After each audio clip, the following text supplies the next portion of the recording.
If you're watching this video, I know you've been on a difficult journey. Living with kidney disease means navigating conflicting information, overwhelming medical terminology, and the constant worry about your health.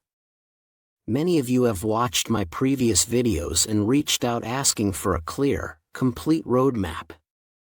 You've told me that while there's plenty of information out there, it's often fragmented, confusing, or doesn't address what you're actually experiencing day to day.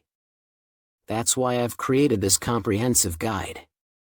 Today, I'm sharing 7 evidence-based steps that work alongside your medical treatment to support kidney function and improve your quality of life. And here's something that might surprise you: Step 7 has nothing to do with diet or supplements, yet it may be the most powerful intervention of all. I'll explain why near the end. Before we dive in, I'd love to know more about you. Drop a comment with your age, what country you're watching from, and your current eGFR or creatinine level if you're comfortable sharing. This helps me understand your situation better. I'll be reading every comment and answering your questions personally. Now, let's get into Step 1, the morning drink that helps reset your kidney function. Step 1. The morning kidney reset drink. Here's something most kidney patients don't realize: what you drink in the first 30 minutes after waking up can either support or sabotage your kidney function for the entire day. Most people reach for plain water, coffee, or worse, sugary beverages. But there's a specific combination that has helped many of my viewers improve their filtration markers in just weeks. The formula is surprisingly simple: 350 to 470 milliliter of filtered water mixed with 1 small pinch of high-quality sea salt and 1 tablespoon of organic apple cider vinegar. Make sure the vinegar is unfiltered and contains the cloudy sediment at the bottom of the bottle, which has beneficial enzymes and probiotics. Now, you might be thinking, salt? Isn't that bad for kidneys? This is where the misconception comes in. When you wake up, your body is naturally dehydrated and your electrolytes are depleted. Your kidneys are working hard to maintain balance, but without proper minerals, they're essentially operating on empty. The sea salt provides essential minerals, sodium, potassium, and trace elements, that help your kidneys regulate fluid balance more efficiently. This isn't the same as table salt. High-quality sea salt contains dozens of minerals your kidneys actually need to function optimally. The apple cider vinegar does something fascinating: it helps alkalize your blood despite being acidic. This reduces the acid load your kidneys have to process, allowing them to focus on filtration rather than pH balancing. Studies suggest this can improve glomerular filtration rate, GFR, over time. Together, this combination signals your kidneys, we have the resources we need, let's filter efficiently. To prepare this drink, simply mix all ingredients in a glass first thing in the morning and drink it on an empty stomach. Wait 20 to 30 minutes before eating breakfast, and use room temperature or slightly warm water rather than cold. However, there are some important precautions you need to know. If you're on a potassium-restricted diet, taking blood pressure medications, or using diuretics, check with your doctor first before trying this. Start small if you're new to this approach. Begin with half the sea salt amount and gradually increase over a week to let your body adjust. Quality truly matters here. Avoid regular table salt or low-quality vinegar.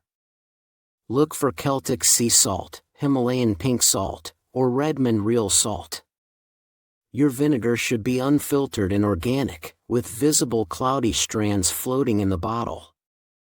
Monitor how your body responds. Some people feel energized immediately, while others need a few days to adjust. If you experience nausea, simply reduce the vinegar to 1 teaspoon and build up gradually.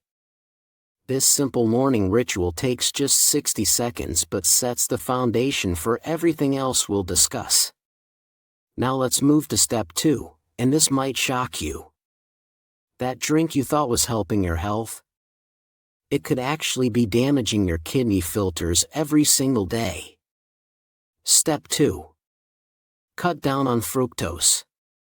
Here's what most people don't know. When your liver processes fructose, it creates uric acid as a byproduct. This isn't just a minor side effect. High uric acid levels directly damage the tiny filtering units in your kidneys called nephrons. Over time, this leads to decreased kidney function, higher creatinine levels, and in many cases, it accelerates the progression toward kidney failure. The scary part? You won't feel this happening. There's no pain, no immediate symptoms. Your kidneys are silently struggling while you think you're making healthy choices. Research published in the Journal of the American Society of Nephrology found that people who consumed high amounts of fructose had a 177% increased risk of developing chronic kidney disease compared to those with low fructose intake. Another study from Kidney International showed that reducing fructose consumption led to measurable improvements in kidney function markers within just 30 days. Consider this. 1 glass of orange juice contains 20 to 25 grams of fructose, which is nearly the same amount found in a can of Coca-Cola. That healthy smoothie from the juice bar? It can have 40 to 60 grams of fructose in a single serving. Your kidneys weren't designed to handle this amount. So what needs to go? For the next 30 days, you need to eliminate 4 main sources. First, all sodas and soft drinks, including diet versions that often contain high fructose corn syrup.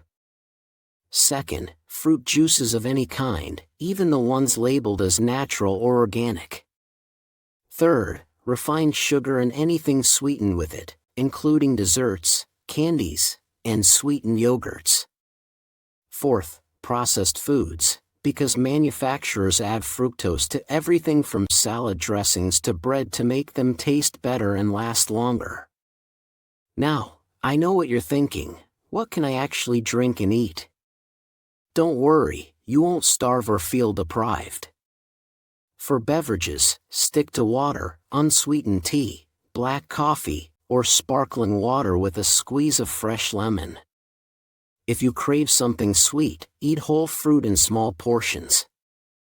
An apple or a handful of berries contains fiber that slows down fructose absorption, unlike juice where all the fiber has been removed.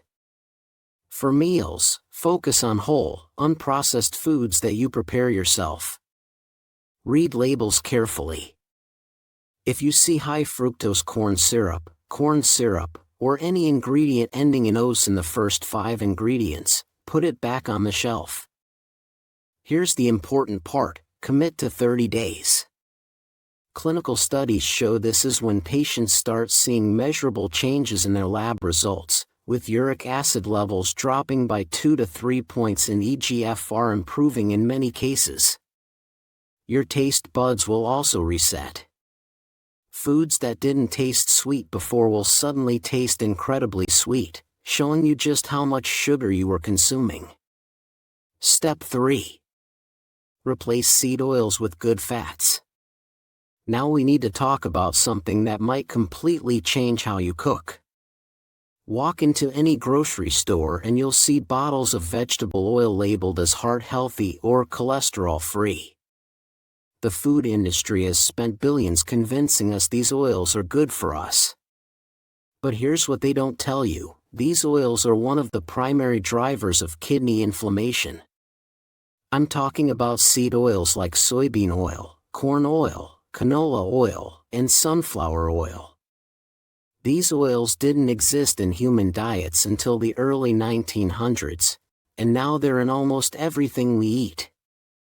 A study published in the journal Nutrients found that excessive omega-6 fatty acids from seed oils trigger inflammatory pathways that directly damage kidney tissue. Another research paper in Clinical Kidney Journal showed that patients who reduced their intake of these oils experienced a significant decrease in inflammatory markers and improved kidney function over a 6-month period. Here's why this matters for your kidneys specifically. When seed oils are heated during cooking or food processing, they oxidize and create harmful compounds called lipid peroxides. These compounds circulate through your bloodstream and attack the delicate membranes of your kidney cells. Think of it like rust forming on metal, except it's happening inside your kidneys.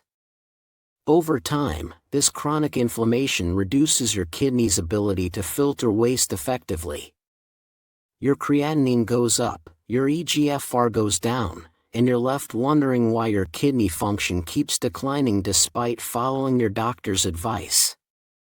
One of my viewers, a 58-year-old man with stage 3 kidney disease, couldn't understand why his numbers weren't improving even though he was eating healthy according to conventional guidelines.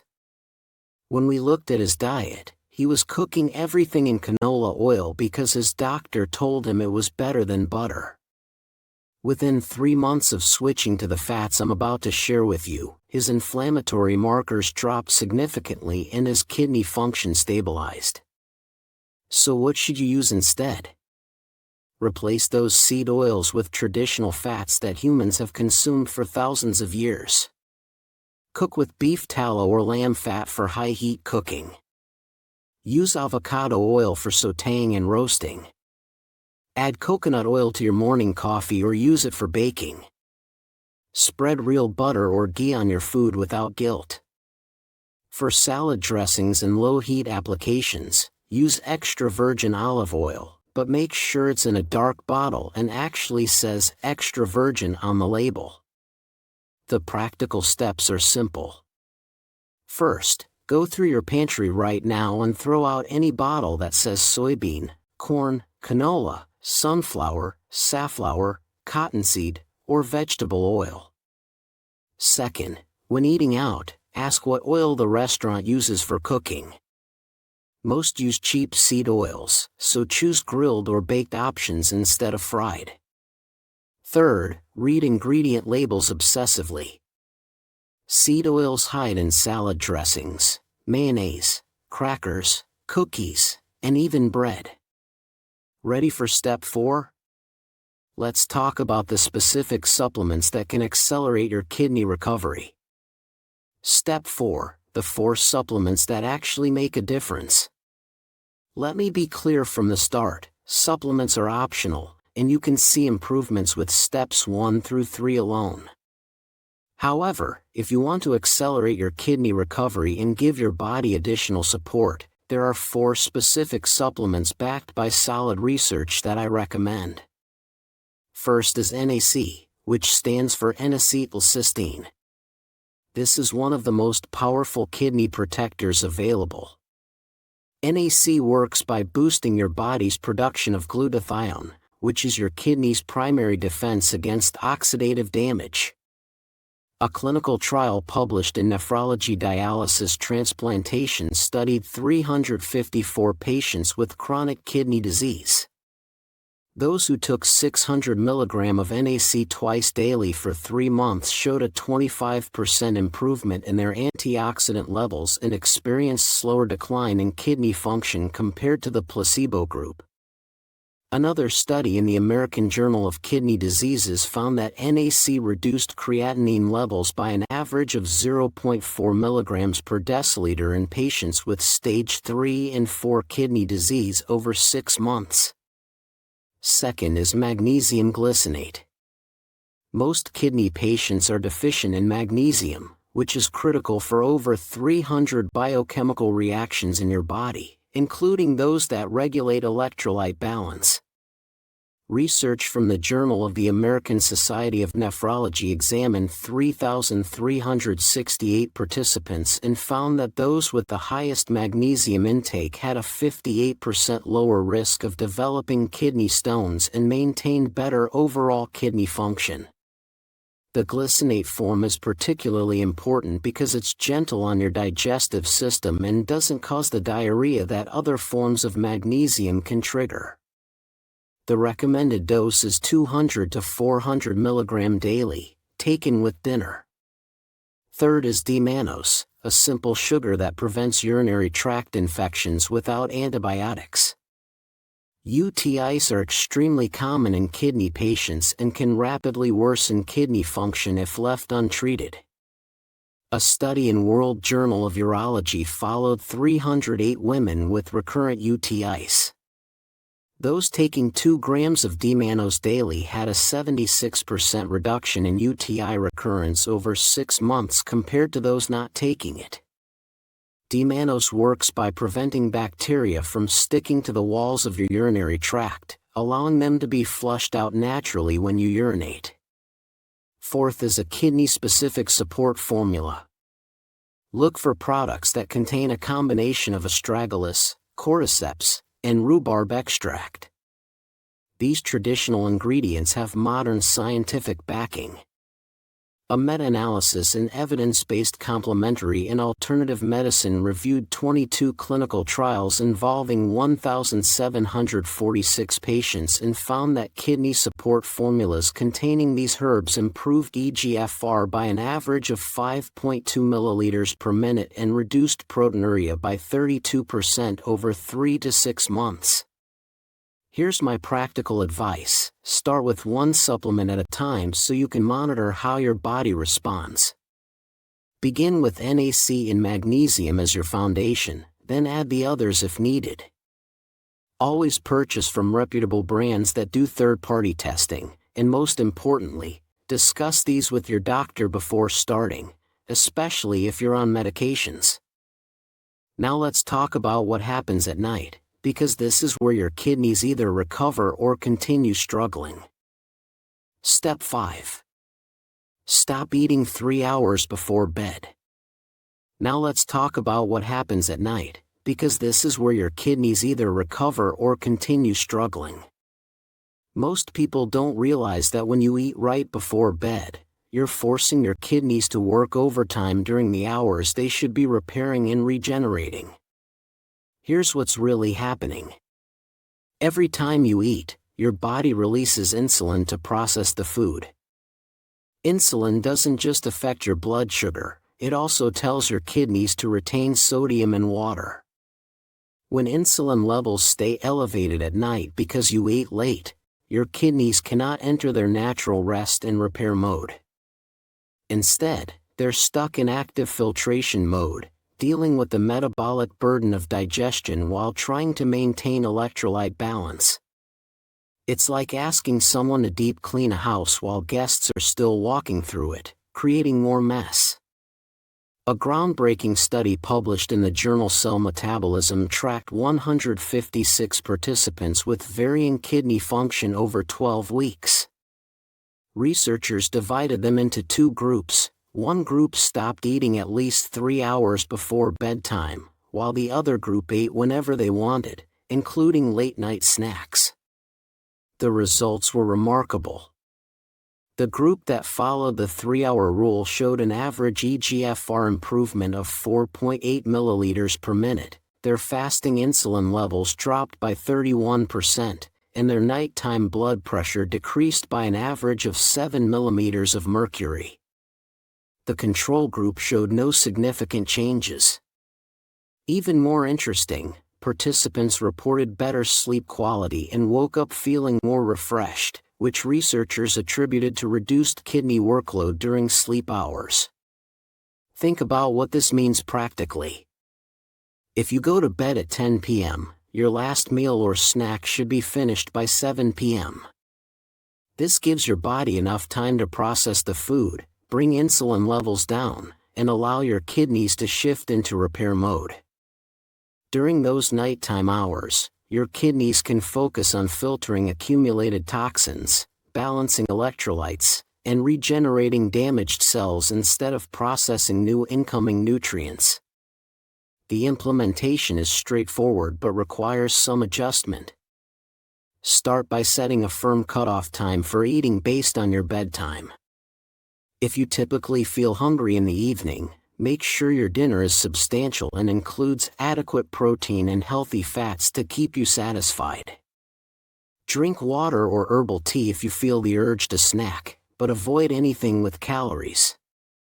Many people find that after 1 week, the evening hunger disappears completely as their body adapts to this natural eating rhythm. Your stomach will actually thank you, and your morning fasting blood work will start showing improvements within 2 to 3 weeks. Step 6 takes this concept even further with a weekly practice that activates your body's most powerful cellular repair mechanism. Step 6. Fast for 24 hours once a week. Step 6 takes this concept even further with a weekly practice that activates your body's most powerful cellular repair mechanism. I'm talking about a 24-hour fast once per week, and before you dismiss this as too extreme, let me explain what's actually happening inside your kidneys during this time. When you fast for an extended period, your body activates a process called autophagy, which literally means self-eating.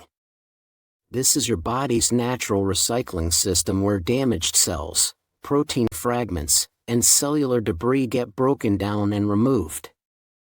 For your kidneys, this is incredibly powerful because it allows them to clear out the accumulated waste and damaged tissue that builds up from constant filtering.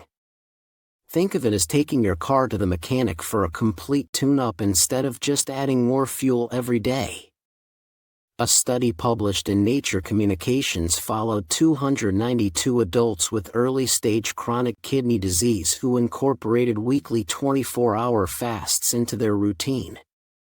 After 6 months, the fasting group showed a 12% improvement in eGFR, a 19% reduction in inflammatory markers, and significantly lower levels of uremic toxins compared to the control group. Researchers used specialized imaging to measure autophagy activity and found it peaked between hours 16 and 24 of fasting, which is exactly when the most kidney repair occurs. Let me share a real example. My friend Michael, who's 52 years old, was diagnosed with stage 3 kidney disease 2 years ago. His nephrologist told him his eGFR of 47 would likely continue declining and he should prepare for dialysis within 5 to 7 years. Michael was devastated but determined to try everything possible. He started with the steps I've shared with you, but it was the weekly 24-hour fast that made the biggest difference.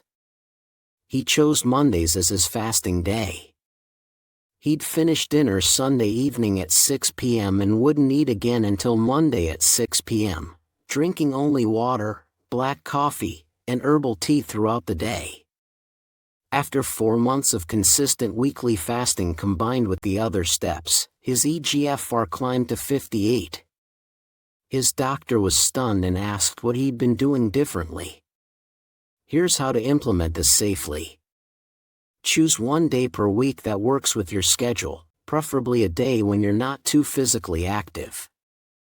Start your fast after dinner and break it exactly 24 hours later with a light, easily digestible meal like steamed vegetables and grilled fish. During the fast, drink plenty of water to help your kidneys flush out the cellular debris being cleared through autophagy. You can have black coffee or unsweetened tea, but absolutely nothing with calories. The first few times might feel challenging, but most people report that by week 3, their body adapts and the fasting day actually feels energizing.